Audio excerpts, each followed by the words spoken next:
Bueno, buenas a todos. Práctico 9, cálculo 1, vamos a por él, que es el de aplicaciones de teorema de Bolzano. Eh, vamos a por él. A ver, en el ejercicio 1 te dice, ¿qué te dice? Que demuestre que la ecuación x más 2 coseno de x igual 0 tiene solución.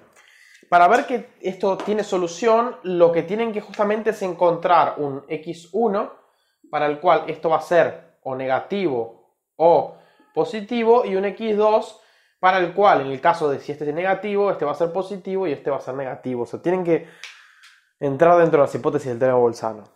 Para el ejercicio 2 es muy sencillo, es hacer lo mismo. ¿Qué van a tener que hacer en el ejercicio 2? Te pide encontrar un n para el cual existe un x tal que es menor o igual que este n y menor o igual que este n más 1. ¿Y qué sucede? Que f de x sea igual a 0. ¿Qué van a tener que encontrar? Un n para el cual f de n, el signo de f de n, sea igual a menos el signo de f de n más 1. Cuando encuentran esto, aplican Bolzano. Y como en ese ejercicio, ¿qué son? Son polinomios. Es muy sencillo hacerlo. O sea, fíjense que los polinomios cúbicos, por ejemplo, tienden a más infinito y a menos infinito. Entonces, ya queda hecho. En el ejercicio 3, demostrar que existe un número x tal que se cumple, por ejemplo, seno de x, ¿no? Por tirar un ejemplo, igual a x menos 1. O en un ejemplo cualquiera donde tenés un f de x igual a un g de x. Lo que tienen que hacer es agarrar f de x menos g de x. En este caso es hacer seno de x menos x más 1 igual a 0. Y ahora lo que tienen que, para aplicar Bolzano, tienen que encontrar un número para el cual, o esto justamente sea negativo o positivo, y otro para el cual sea del signo opuesto. En este ejemplo, por ejemplo, lo que pueden encontrar es ¿cuál? Para el caso de 0, 0 vale 0. Esto vale 0, esto vale 1. ¿Ok? Entonces, para 0, esto va a 1. Para el caso ahora queremos uno negativo, ¿no? Para el caso de pi sobre 2, esto vale, ¿qué? Esto vale 1. Esto, pi sobre 2, no. Menos pi sobre 2. ¿Qué sucede? Esto vale menos 1, se va con este positivo. No funciona. A ver, es ir buscando. Con el 0 te da un positivo, con el 0 te manda un 1, ahora hay que buscar uno negativo. Por ejemplo, 3pi sobre 2. 3pi sobre 2, ¿qué sucede con ese? Con este, esto vale menos 1, se va con este, y esto vale menos 3pi sobre 2. Entonces, por el teorema Bolzano hay un x que vale 0 en esta función. ¿Ok? En los otros casos hay que hacer lo mismo. Es exactamente aplicar, encontrar o hacer este procedimiento. En el ejercicio 4 es hacer exactamente lo mismo. Probar que la siguiente ecuación tiene una solución en el intervalo 1, 2. O sea, fíjense lo siguiente. Como es en el intervalo 1, 2, pueden darse cuenta de lo siguiente. El límite, cuando x tiende a 1, por derecha, es que de la función x por x cuadrado sobre 2 menos 1 menos 5 menos logaritmo de x más e a la x. Este límite, ¿cuánto es? Esto vale 1, 1, un medio, menos 1 es menos un medio, por menos un medio te da esto de acá, menos 5 te da algo negativo, en 1 esto tiende a 0 y esto tiende a e. Entonces esto va a tender a ¿qué? A e menos un medio, menos 5, que es menor a 0 esto. Ok, y entonces significa que cerca de 1, es más, esto incluso es continuo, esta función se puede definir incluso en 1, 2, por lo que pero igual cerca de 1, lo que significa que cerca de 1 va a haber para un entorno 1 epsilon, 1 más epsilon, van a haber puntos acá tales que esta función va a ser negativa.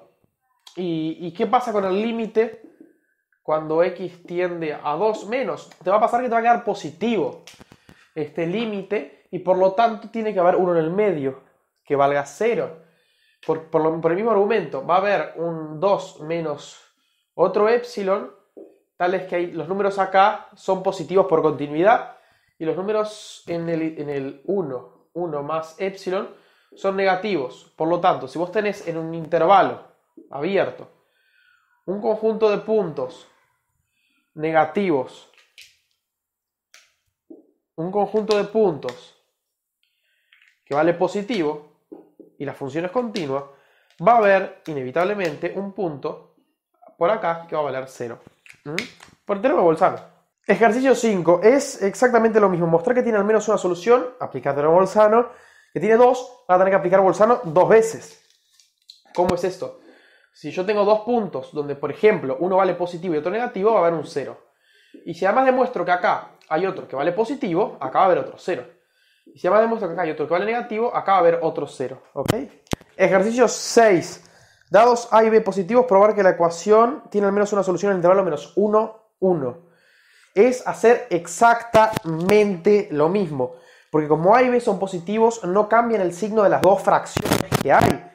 Por lo que tiene que aplicar Bolzano. Ese se lo dejo para que lo piensen. Vamos a entrar ahora entonces en puntos fijos. A ver, sea f de 0, 1 o 0, 1 función continua, el 1, 2, 1, porque f tiene al menos un punto fijo. Esto es por lo siguiente. Voy a hacer un dibujito. ¿Qué sucede? F va de 0, 1 en 0, 1. No se lo voy a solucionar, pero les voy a explicar qué está pasando. ¿Qué está pasando acá? Y esta es la función identidad. Por lo tanto, decir que f de x es igual a x, o sea, un punto fijo, significa que la gráfica de f corta esta recta azul. Por lo tanto, ¿qué va a suceder? ¿Cómo sería la demostración? Si f de 0 es igual a 0, se terminó la demostración. Ahora, podemos suponer que f de 0 es distinto de 0 y que f de 1 es distinto de 1. Una vez uno supone eso, porque si uno supone que f de 1 es 1, se terminó la demostración también, entonces uno va a tener la siguiente situación. F de 0 va a ser un número positivo, o sea, mayor a 0, y f de 1 va a ser un número menor a 1. Entonces la gráfica, y acá es la parte de la demostración que te la dejo a vos, que la termines,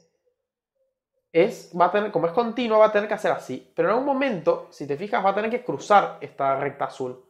Y en este momento de cruce, acá, este va a ser el x, que cumple que f de x es igual a x. Porque esto de acá es f de x, y justamente es la imagen de la recta identidad f de x igual a x. ¿Ok? Entonces, esto lo tienen que demostrar. Para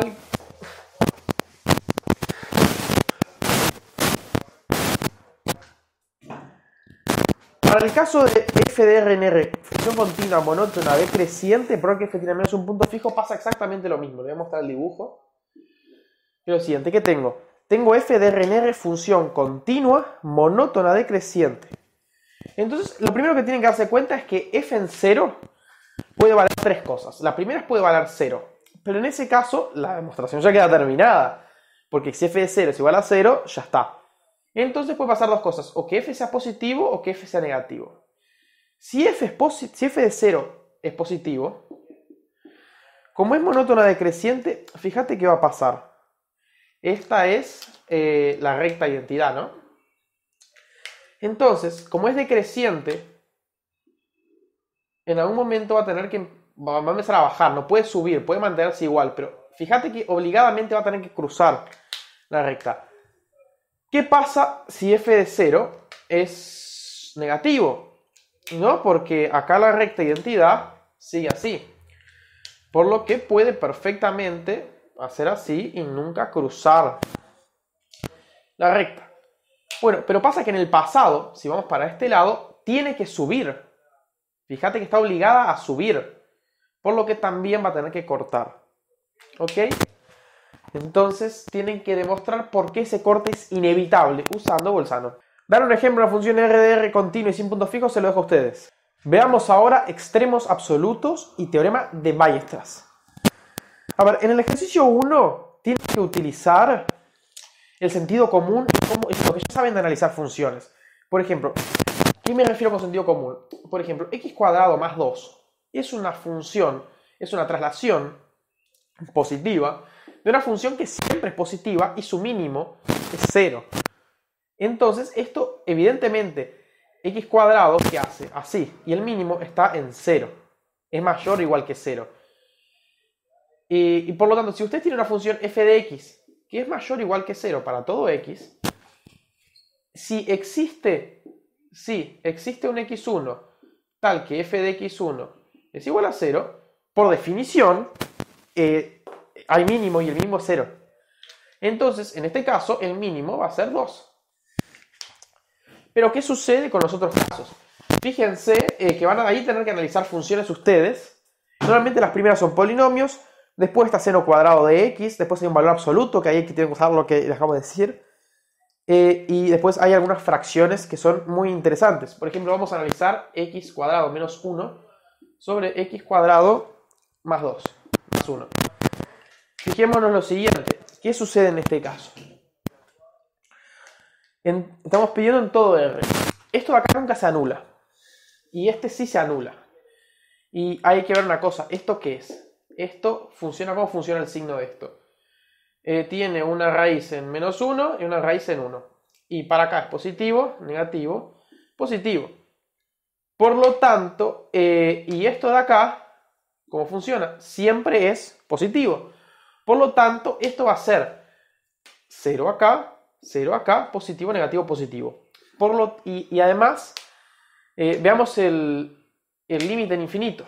El límite, cuando x tiende a más infinito, de x cuadrado menos 1 sobre x cuadrado más 1, va a ser igual a ¿qué? A 1. Por lo tanto, esto tiende en el infinito a 1 y esto tiende en el infinito a 1. ¿Están de acuerdo conmigo? Por lo que la pregunta es, ok, ¿esto es menor que 1? Por supuesto, porque el numerador es menor que el denominador. Por lo tanto, esto es siempre menor a 1 en valor absoluto para todo x. Porque este número siempre es más chico que este. ¿Ok? Al menos vamos a poner cuando x es mayor que 1. ¿Ok? Cuando x es mayor que 1, esto pasa. Restar 1 siempre es más chico en valor absoluto que sumarle 1. ¿Ok? En este caso, menos 1, claro, porque aparte esto es positivo. Fíjense que en x cuadrado, cualquier número acá te lo manda acá y se suma 1, entonces sucede esto de acá. Por lo tanto, como esto es más chico que 1, fíjense que acá, entonces esto ya tiene un máximo. El máximo es 1, o sea, es un supremo en realidad. Está acotado por este valor. Nunca llega a 1, siempre se parece mucho a 1, pero nunca llega. Entonces, nunca alcanza el máximo, pero está acotado, este sería el supremo de la imagen. ¿Qué sucede acá? Por supuesto, 0 no es mínimo, porque tiene negativos. ¿Qué sucede con los negativos?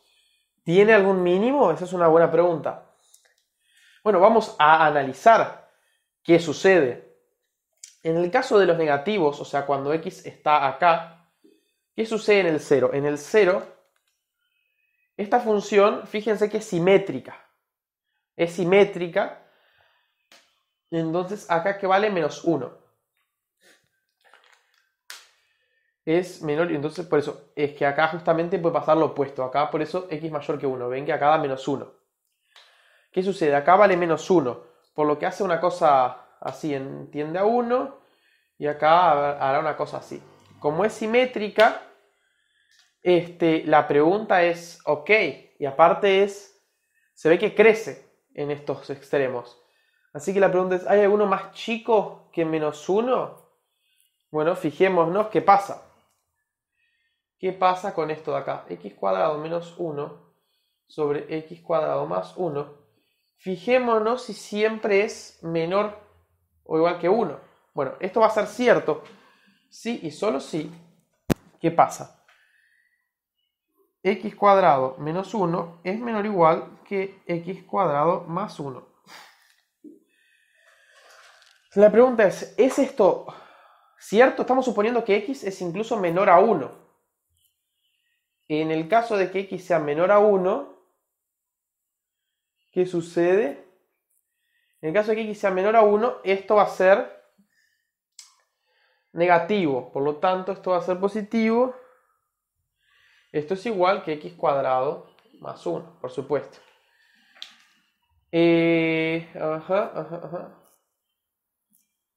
Ok, veamos una cosa. Como esto de acá es esto de acá, fíjense que si x está acá, tiene que ser así. Esto es 1 menos x cuadrado. Entonces la pregunta es, ¿se da esto de acá?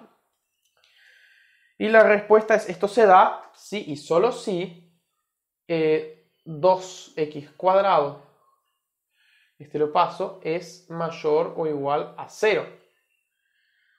Y esto se da si y solo si x es mayor a 0. Y la igualdad, si solo si x es mayor o igual que 0. ¿Ok? Y el mayor siempre se va a dar, o sea, si x es mayor a 0, entonces va a ser menor que 1. Por lo tanto, este es el mínimo. Cosa que tiene sentido que haga así, así. Después con estudios de derivadas esto va a ser mucho más sencillo. Este es un ejemplo de lo que pueden hacer. 2.2. A ver, para cada una de las siguientes funciones decida cuáles están acotadas superior o inferiormente en el intervalo que se indica y cuáles alcanzan su valor máximo o mínimo. Ahí es lo mismo que hicimos acá, así que no lo voy a repetir. No hay ninguna que yo diga, ok, esta realmente es complicada, la pueden hacer bastante bien. El ejercicio 2.3 me parece fundamental. Fundamental, no lo voy a hablar acá, porque es aplicar los conocimientos teóricos que saben de Weierstrass. Así que, pero es fundamental, ese háganlo. Lo mismo digo del ejercicio 2.4. Yo creo que si vieron los videos anteriores y saben sobre continuidad y cómo hacer continuaciones continuas y entienden qué quieren con que no tenga extremos absolutos, estos están capacitados para hacerlo sin ningún tipo de ayuda de mi parte. En el ejercicio 5 hay una cosa muy interesante. Vamos a analizarlo. En el ejercicio 5 es muy divertido. ¿Qué es lo que pasa? Con f, ¿qué pasa? Tiende a 0 en el infinito. ¿Ok? Mientras que g tiende a más infinito. ¿Ok? Vamos a ver si tienen mínimos o no. G tiende a más infinito, así que la pista que les doy es lo siguiente. Como G tiende a más infinito, en algún momento va a ser positiva. O sea, existe un M, un menos M y un M, tal que G va a ser positivo. O sea, G va a ser acá, positivo. Entonces, acá van a tener que estudiar, saben que acá va a ser positivo y acá va a ser positivo. Entonces van a tener que estudiar qué sucede en el intervalo menos infinito m, menos m, m y m más infinito. Y estos m's existen les pregunto por qué existen estos m. Esto tienen que aplicar la definición que vimos. En f puede pasar una cosa. Tiende a 0, pero puede tender a 0 por arriba. Puede tender a 0 por abajo, puede tender a 0 acá también por arriba, o puede tender a 0 por abajo. Entonces vos sabés que en algún momento va también a haber un m y otro m, donde ¿qué sucede? Donde van a haber unos m's donde a partir de acá está muy cerca de 0. Entonces vamos a tener que estudiar, este es más difícil, qué sucede en el menos infinito menos m, en lo mismo, en el menos m, m, y en el m, menos m, en el m más infinito. Vamos a tener que estudiar qué pasa acá. Acá está el 0. ¿Ok? Y van a tener que ver en función de los casos. Pero tengan cuidado que les doy una pista porque yo también me equivoqué en eso la primera vez que lo pensé, que es que si tiene, ¿no? Acá, si es negativo, f, si tiene un punto que está arriba de todos por abajo, es un mínimo, no un máximo, ¿ok? A ver, ejercicio 2.6 del primer parcial. Si f es continua en todo punto x, entonces la imagen de x por cualquier intervalo cerrado y acotado es también un intervalo cerrado y acotado. Aplicar Weierstrass, no lo voy a decir. Si la imagen de f por cualquier intervalo cerrado y acotado es un intervalo cerrado y acotado, entonces f es una función continua para todo x.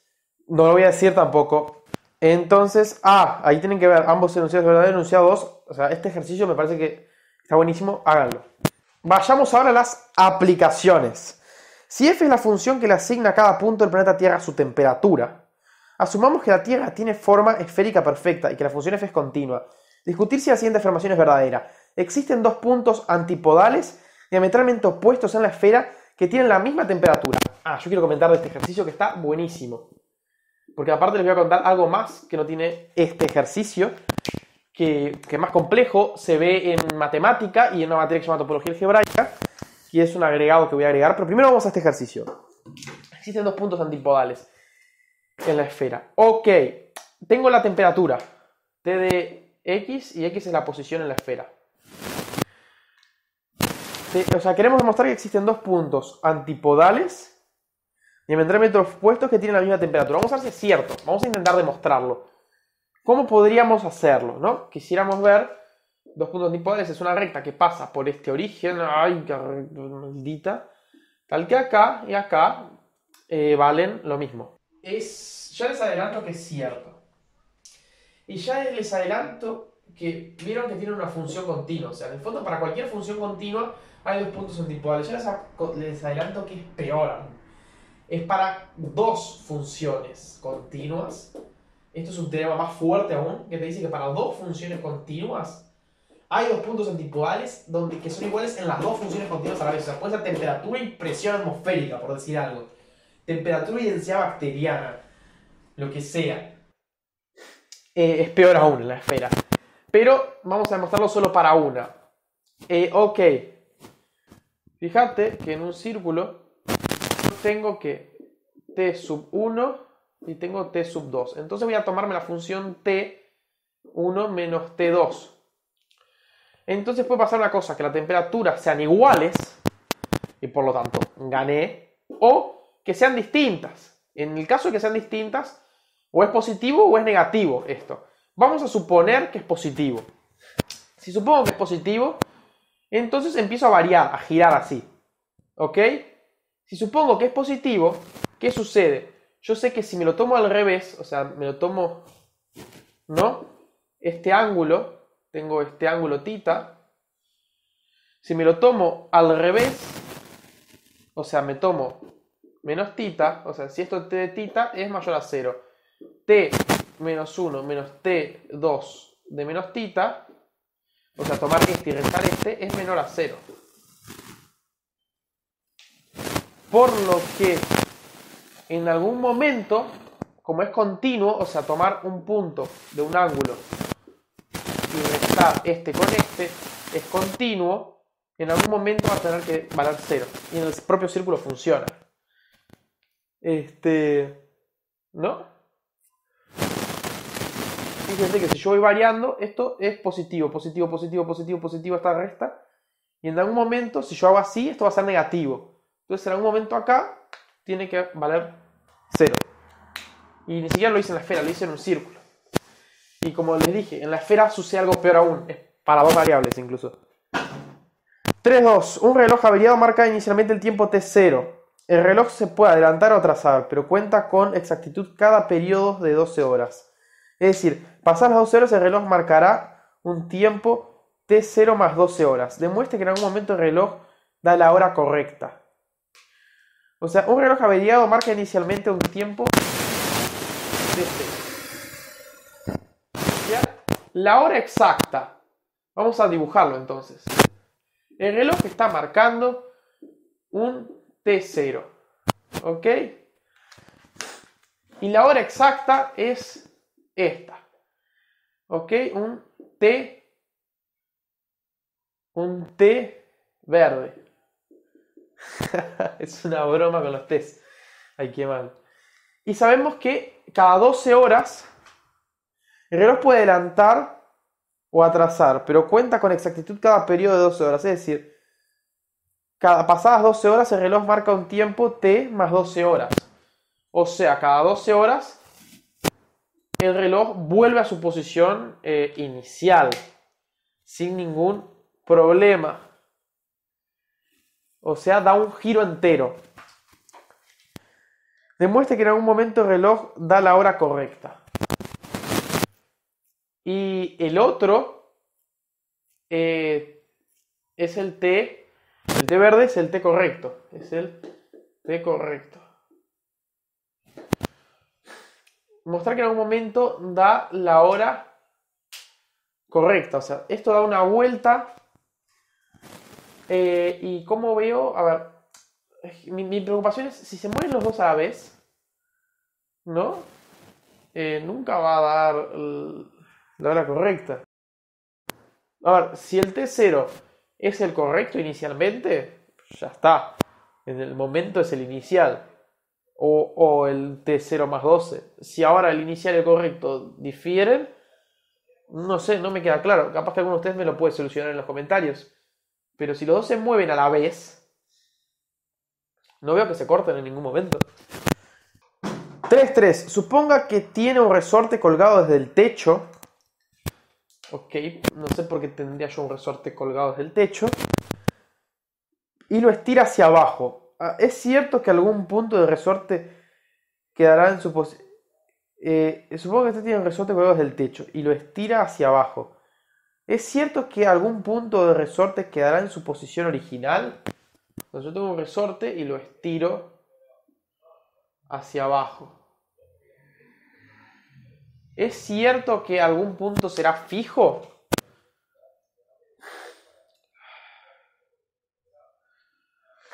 Qué buena pregunta, qué buena pregunta. Suponga que ahora el resorte está sobre una superficie lateral, digamos una mesa, y lo contrae desde los extremos aplicando fuerza similar, pero no necesariamente la misma en cada extremo. ¿Es cierto que algún punto del resorte quedará en su posición original? Bueno, claro, es que si no es necesariamente la misma fuerza en los laterales, tengo una fuerza 1 y una fuerza 2, acá,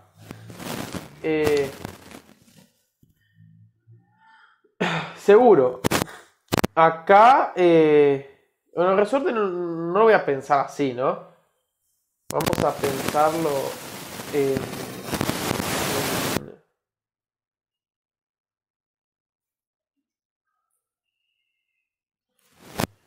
Vamos a pensarlo, ¿no? Así, estoy contrayendo esto. En el fondo lo que tengo es una función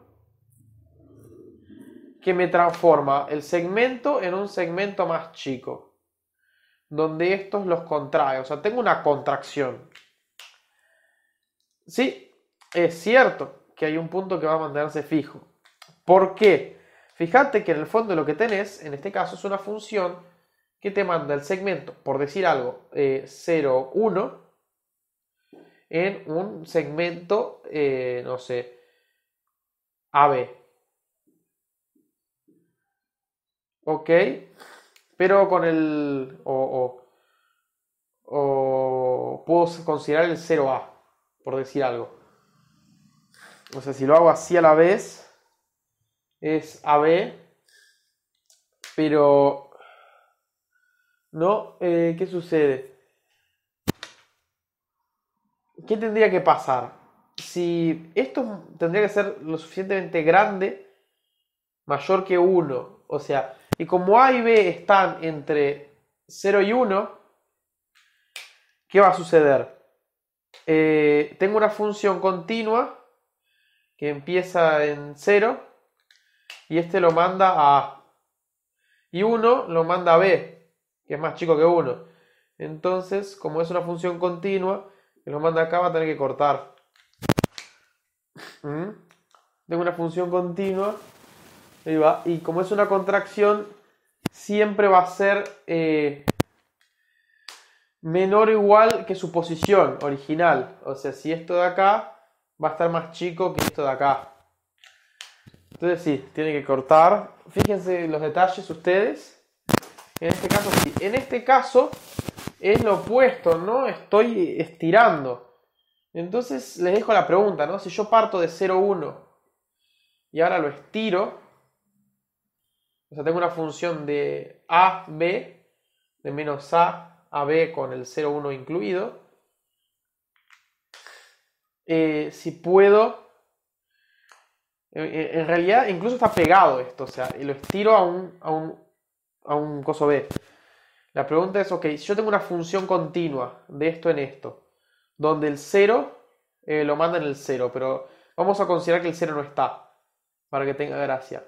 Y el 1 lo manda en el B. ¿Qué va a pasar? B, el 1, 1, esto está acá, esto va a estar acá, y esto es así. Entonces, no necesariamente, ¿no? Porque esto puede hacer así. Pero ¿qué sucede? Siempre uno lo va a mandar, no necesariamente, ¿no? Puede ser siempre más grande, creo. Es más, creo que hasta puede ser así, ¿no? Pero en el otro caso creo que sí siempre tiene que haberlo. Porque uno es un estiramiento y otro es una contracción. Me parece que en un estiramiento no queda siempre un punto fijo, pero en una contracción, sí, eso sí queda un punto fijo. Veamos ahora el ejercicio 4 opcional. La idea de este ejercicio es demostrar el teorema de Weierstrass. Para eso usamos el siguiente teorema que dice que si f de A a B es continua, entonces está acotada. Hay un teorema que te dice que si yo tengo f de A en B, en R, entonces es acotada. Es interesante, como es opcional este ejercicio, después, si quieren, podemos ver por qué esto es cierto. Fíjense lo siguiente. A ver, déjenme ver si se me ocurre una demostración.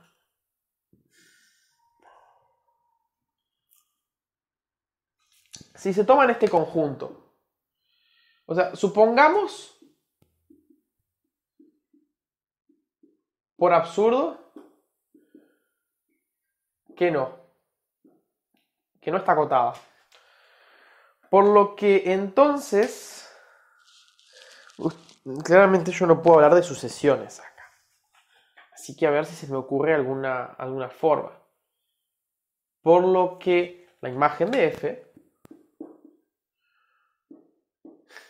que no está acotada.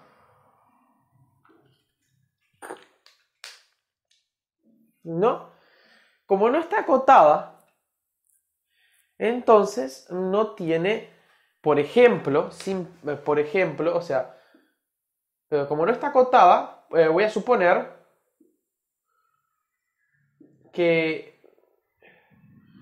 no tiene supremo. Porque alguno de los dos no lo tiene, o el supremo o el ínfimo.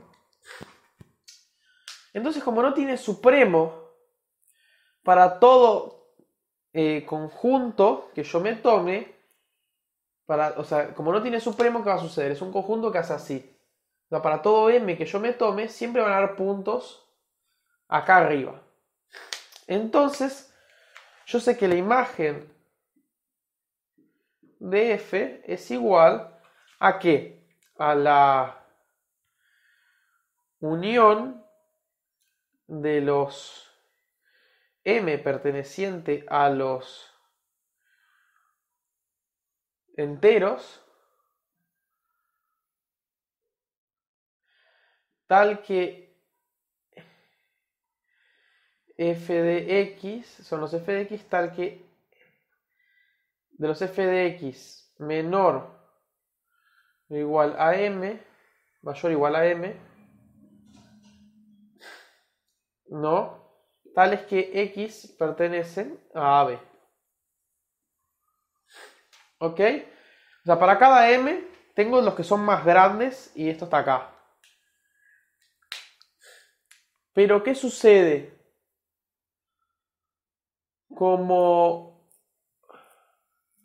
no está acotado, si estuviera acotado, ¿qué sucedería con esto? Si estuviera acotado, en algún momento, para alguno de estos m, estos serían vacíos.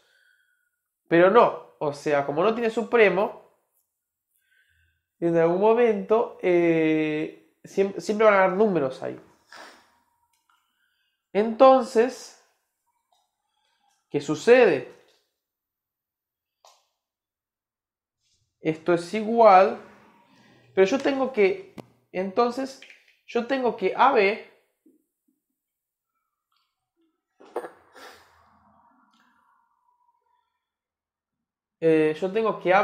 entonces, es igual a ¿qué?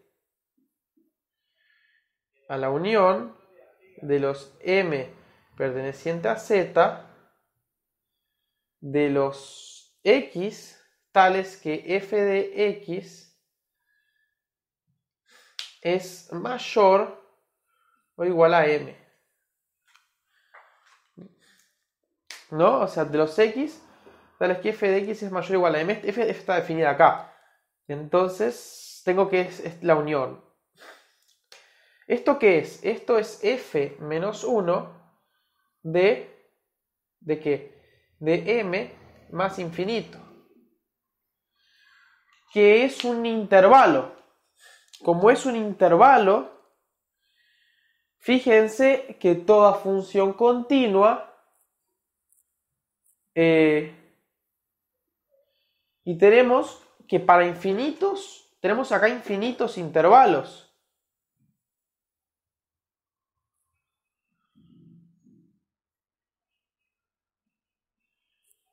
Ok.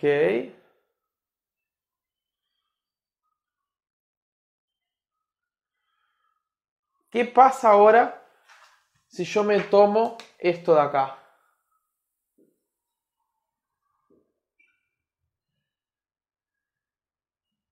De los naturales de los x, tales que f de x es mayor o igual que m. Fíjense una cosa.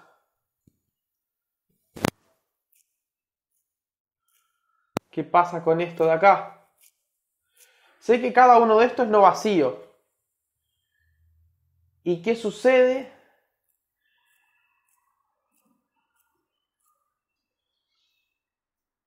Que tengo intervalo, o sea, tengo...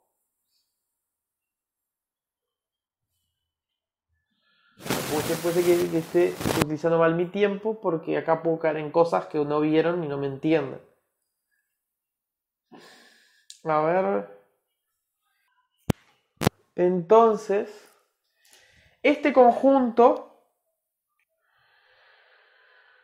¿qué sucede con este conjunto? Bueno, para los más, como es opcional este ejercicio, para los más interesados, tienen que probar que esto te da no vacío. Estoy intentando ver si se los puedo explicar de una forma más sencilla. Pero si esto te da no vacío, en el fondo la demostración de por qué esto no acotado, ni siquiera lo pide el ejercicio, lo estoy haciendo simplemente para chiviar, ya que es opcional. Pero es interesante mostrar por qué esto no vacío. Se puede hacer con sucesiones, pero no vieron sucesiones.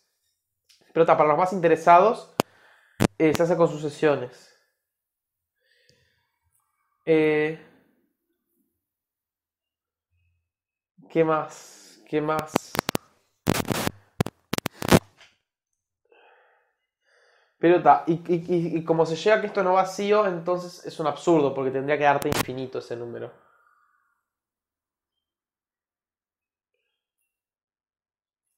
Es que bueno, supongamos que es vacío. O sea, ¿qué pasa si yo supongo que es vacío? Si esto fuera vacío,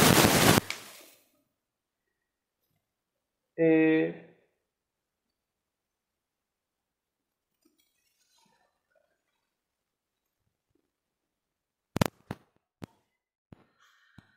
mm, no creo que no puedo llegar a...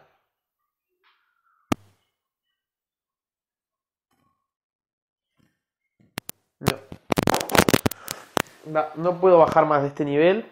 Pero no importa, o sea, esto igual no tengo que lo demuestren, pero lo hice, o sea, hice igual la idea, la heurística detrás. Veamos una cosa, la parte A dice, sea f de a b una función continua, pero que existe m igual al supremo. Sí, esto tiene un supremo. Existe m igual al supremo ¿de qué? De f de x. Con x.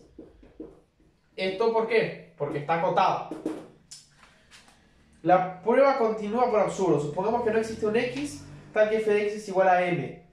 Definamos la función g de ab como g de x igual a 1 sobre m menos f de x.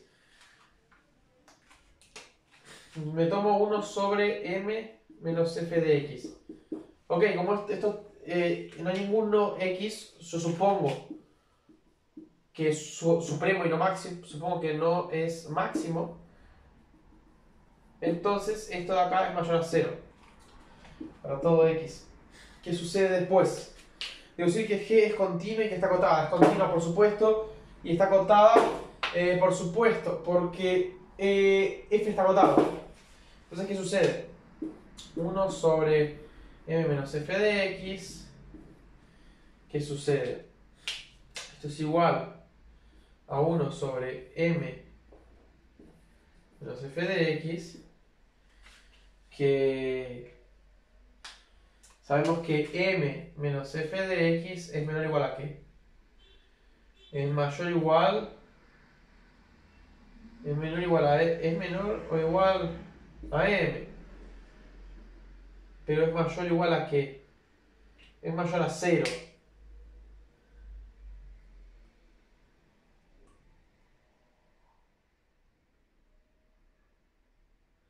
Es mayor a 0. Es mayor a 0. Y... Ok.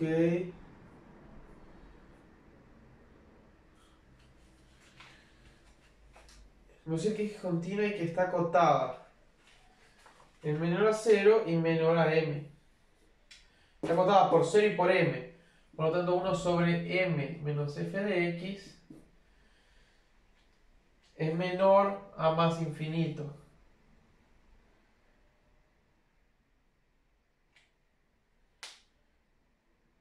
Seguro. No me dice nada esto, no me dice nada. A ver, que sea positiva mayor a 0. Debo decir que G es continua y que está acotada. Y bueno, yo tengo que G es una función de AB en R, ¿no? Continua. Por lo tanto está acotada, por definición. Por esto de acá. Si F continua está continua, por lo tanto ya está acotada por lo de arriba. Está. Ok, perfecto. Entonces tenemos G que está acotada. Ok. 1 sobre m menos f de x. Acotado. Ok. Se hace una cota superior de g. Demostrar que necesariamente c es mayor a 0. Sí, porque es positivo. A partir de la definición de g. Concluir que f de x menos c, entonces, f de x es menor que ¿cuánto? Esto es hacer cuentas. M menos 1 sobre c, ok. ¿Esto es por qué? Porque esto de acá, si esto es menor a c, entonces 1 sobre m, entonces m menos f de x es mayor a 1 sobre c. Entonces f de x se da esto. Se hace una cota superior de g, ok, para todo x. Esto explicar por qué esta última desigualdad implica una contradicción. Porque m es el supremo. M es el supremo. Ok. Y por lo tanto C tendría que ser infinito.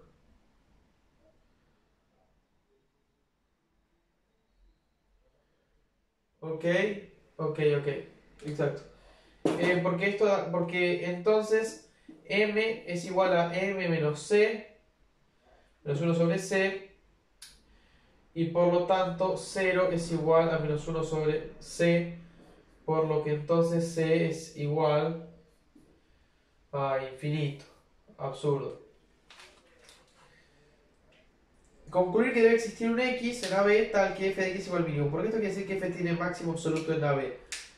Por la definición, ¿no? O sea, m es el máximo absoluto, por definición, ¿no? Entonces, y existe ese x. Pensar como parte de la posición que f tiene mínimo absoluto. Eso no lo voy a hacer yo, se lo dejo a ustedes, pero es hacer exactamente lo mismo, pero al revés. Como está contado, ¿no? Tiene ínfimo, hace lo mismo. En vez de m menos f, tiene que hacer al revés. F menos el ínfimo, una cosa así. Así que este fue el práctico, espero que les haya quedado claro. Cualquier cosa me pueden poner en los comentarios. Dudas o en el foro, así. Creo que es Javi el que se encarga del foro, así que él te va a responder. Y bueno, espero que haya servido. Muchas gracias por verme.